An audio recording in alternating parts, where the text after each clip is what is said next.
What is the coolest way to get from one point to another? Teleportation? Super speed? Or ripping a hole in the fabric of the universe and tunneling to another place? If you said any of these, you would be wrong, because the objectively correct answer is parkour. Developed by DICE and published by Electronic Arts, Mirror's Edge was released on PlayStation 3 and Xbox 360 in November of 2008, and on PC in January of 2009. Mirror's Edge is set in the City of Glass, a near-future city under heavy government surveillance. You play as Faith Connors, who is a runner, an underground courier that transports messages for clients who operate outside the purview of the oppressive government. After the intro, you're put into a training course to get the player acquainted with the mechanics of the game. In the training course, you learn all the standard parkour stuff.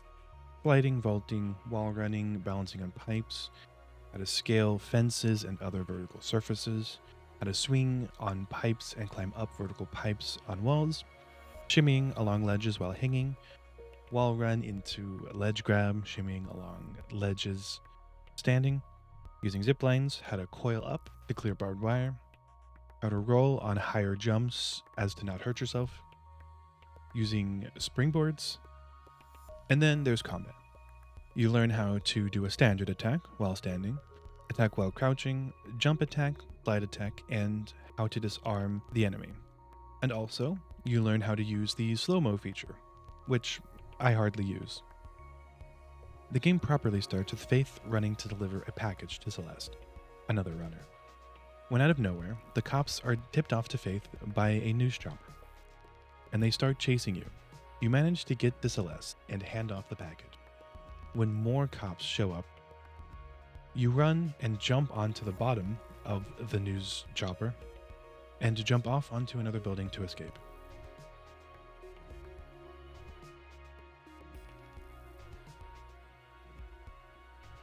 Later that night at Merck's place, Faith is listening to the police chatter on the radio. We hear that Faith's sister, Kate, who is a member of the city police force, is going to take a statement from a man named Pope about a break-in. When all of a sudden, there are reports about shots fired where Faith's sister is. So Faith goes to check on her sister. Once there, we find that Robert Pope, a mayoral candidate, is dead, and Kate thinks that he was shot with her gun. Faith tries to get Kate to run, but Kate says that will only make her look guilty. Kate asks Faith to try and find out whatever she can to help her. Faith picks up a piece of paper from a journal and then runs as the police are coming. Back at Merck's place, we find out the piece of paper Faith lifted from the scene of Pope's murder says Icarus, and Merck says that if anyone knows anything about it, it would be Jacknife, an ex-runner. Merck says we can follow the canals to get to where Jacknife is, but as soon as we get to the canals, we're spotted by a police chopper. We run through the canals and find ourselves in a construction site, where we climb down into the storm drain and run through a massive storm overflow system, dodging police snipers, and come out on the other side. And once we make it to Jacknife, he runs. We chase Jacknife until he makes a bad jump and falls on his back, giving us time to catch up. When we question him about what he knows, Jacknife tells us that Pope employed an ex-wrestler who went by the name of Ropeburn, and to look into him. Before going to Ropeburn, Faith goes to see Miller, Kate's superior. All we learn from Miller is that Kate has been arrested. We make our way to Ropeburn's office and listen in on a call. We learn Ropeburn is involved and he's meeting someone tomorrow, but we triggered a silent alarm somewhere and the cops are coming, so we have to escape. We get out of the building, still being chased by the police and a police chopper. We run along the rooftops until we come to a place where the cops are rappelling out of the chopper. This is the first place where, at least for most people, you have to fight. Dispatching the cops and climbing up the pipe, we take an elevator and run along more rooftops to get to some buildings with scaffolding. we run around and make our way around and climb onto a crane to escape onto another building.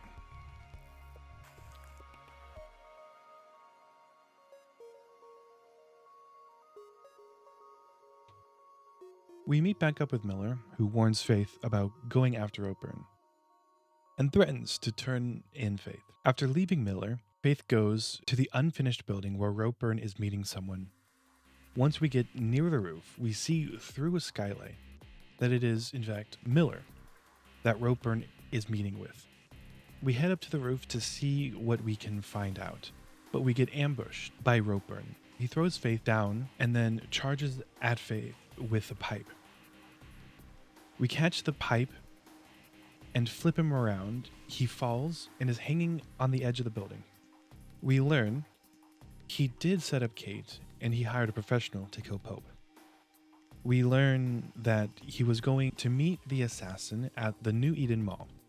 Faith asks about why he was meeting with Miller, but Ropeburn says to pull him up before he'll tell us. As we're pulling him up, the assassin shoots him and he falls to his death. We descend the building through the elevator shaft and run through the subway to escape the cops, riding on the top of some trains to escape. Once we get out of the subway, we meet Celeste. Back at Merck's place, we learn that Faith's parents were friends with Pope, and they organized protests. We also learn that Faith's mother died in the downtown riots. Protests that went bad, and shortly after that, Faith left. Then she met Merck. He caught her breaking into his place. He took her in and trained her to be a runner. In the morning, we make our way to the New Eden Mall, being chased by the police all the way. On the way there, we catch a glimpse of the runner who Ropeburn is meeting with. Once we get to the mall, we see the runner again and run after them to the meeting place, but it is a trap, and the police are waiting there to ambush us. We make our way to the roof and escape. After the mall, we ambush Jacknife and interrogate him about the cops at the mall, but he says it wasn't him. Faith decides to look into Pirandello Kruger, a private security firm that she saw in Ropeburn's office, and has been seeing around a lot more. In the PK building, we make our way down to the lower levels and get into a secret facility where we learn that they are training people to hunt down all the runners. On one of the monitors, we see the assassin at the ship docks. At the docks, we get into the ship by hiding in a truck that is delivering stuff to the ship. On the ship, we make our way to the top deck where the assassin is. We make our way to the assassin, ducking behind cover, as to avoid getting shot by the sniper that they have. Once we get to the assassin, we fight them, trying to disarm them. But the assassin knocks Faith down and runs. We chase after them. After a bit of a chase, we finally catch up to the assassin on the docks, on top of some shipping containers. We beat them, but a police chopper arrives and they run. Faith chases and cuts them off. After a short scuffle, Faith sees Celeste's ponytail. Celeste reveals her face. Celeste reveals that Pope found out about Icarus, and so they had her kill him. The cops catch up and start shooting. Faith takes Celeste's gun and Celeste runs off. Faith uses the gun to blow up some oil drums to escape the police. Merck chimes in on the comms and says that Kate has been tried and found guilty, and that they are taking her to jail in less than an hour. We make our way to a rifle drop in the new CCC building. There, we wait for Kate's convoy and shoot the engine of the van holding Kate, then make our way down to rescue her. When we get back to Merck's place, we find it trashed. We find Merck on the ground, shot, and Kate has been taken. He says that they took her to the Shard, a big skyscraper in the middle of the city, and the place where the mayor's offices are. Then Merck dies of his wounds. We make our way into the shard from the underground parking garage. In the shard, we run into Miller, who shoots 2 PK guards and tells Faith that they took Kate to the roof. We fight our way to the elevators, but the police stop them, and we have to climb through the elevator shaft and out around some other roofs to get back into the shard through another way. We take an elevator up to the server room, but the security doors to the roof are locked, and so we have to destroy the servers to unlock them. On the roof, we find Jacknife holding Kate at gunpoint. We learn that Callahan, the current mayor, is orchestrating all of this to get rid of the runners and their clients in order to fully control the city. Jacknife gets into a helicopter with Kate, and as it starts leaving, Faith runs and jumps off the building, grabbing onto the railing above the door of the helicopter, and kicks Jacknife out the other door of the chopper. The helicopter starts crashing, knocking Kate out, but she manages to grab onto the side of the building. Faith jumps out of the chopper, onto the building, and grabs Kate just before she falls to her death.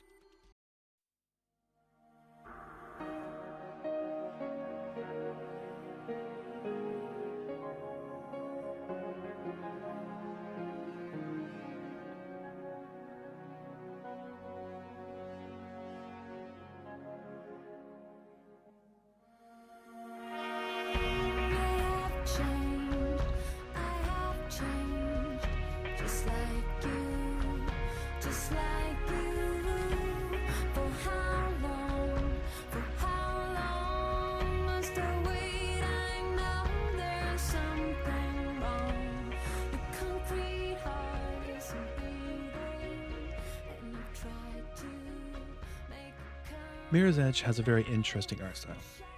The use of white and bright colors reflects the restrictive and controlling nature of the city, making the environments feel hostile all the time. The look of the city says this place is fully under the government's control and you are an outsider. When you're running, your vision gets blurry with wind streaks on the edges, giving a good sense of speed. The environments feel complex and interesting. Most of them really feel like there are many ways to approach traversal and that on repeat playthroughs, you could complete the stages faster than before. The sound design in Mirror's Edge is overall great. The music was done by electronic artist Solar Fields, and overall, all of the music is quite good and fits the game very well. The only complaint about the sound I have is, and I don't know if it's because it's a game from 2009, but there are some audio level issues. Some of the sounds, like the gunshots, are much louder, and the animated cutscenes are usually very quiet. The gameplay of Mirror's Edge is very good. The movement is tight and responsive 99% of the time. There are some times when it doesn't work the way you think it should. If you climb onto something like a vent or something, Faith will very frequently run off the other side, or nearly run off the other side. While the parkour is great and makes you feel like a total badass, the combat is one of the weakest parts of the game. The combat is clunky and frustrating, and only serves to break the flow of the parkour, and in the later levels, instead of increasing the challenge of the parkour, they fall back on combat, which makes for some very frustrating encounters, like the part where you have to destroy the servers. On top of the story, there are speedrun and time trial modes, and a leaderboard. Back when the game came out, you could compete against your friends to get the best time. There are also game concept art with little blurbs about each. While the game is mostly bug-free, and some of the bugs could be chalked up to the fact that it is from 2009, it's not exactly a new game. There are a few bugs that I ran into. One that was the most annoying was that for some reason the game glitched out and lost all sound. And the only way I could fix it was to reinstall the game. Mirror's Edge is one of the coolest and most stylish games I've ever played. It has incredible replay value for a shorter story-driven game, and has a permanent spot on my list of all-time favorite games.